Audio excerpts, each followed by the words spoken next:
নামগুলো, আইডির নামগুলো খুব কঠিন। দিয়া বৌদি, আমি তোমাকে একটা লাইক করে দিলাম, এত করে বলছো যখন। না, একদমই না, এত করে বলছি বলে না। যদি মন তোমাদের চাই তবেই লাইক করো, ঠিক আছে?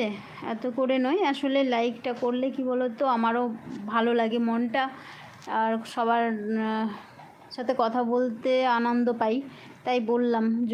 জোরের কিছু নেই, মন থেকে চাইলে করো, না হলে লাইক ব্যাক নিয়েও কোনো অসুবিধে নেই। এত করে বলছো তাই লাইক করে দিলাম। বাবা, এত করে বলছি তার জন্য নয়, সবাইকে বলছি আমি।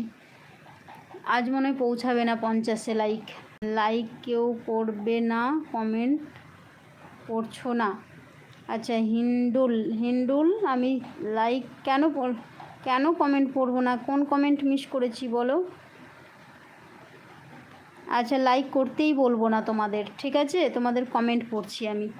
এরকম করে বললে যখন, আমি আর লাইক করতে বলবো না, আমি তোমাদের কমেন্টই পড়বো না। বলবো লাইক করতে, না বলবো সাবস্ক্রাইব করতে। তোমাদের যেটা ভালো মনে হয় সেটা করো, আমি তোমাদের কমেন্ট পড়ছি, ঠিক আছে?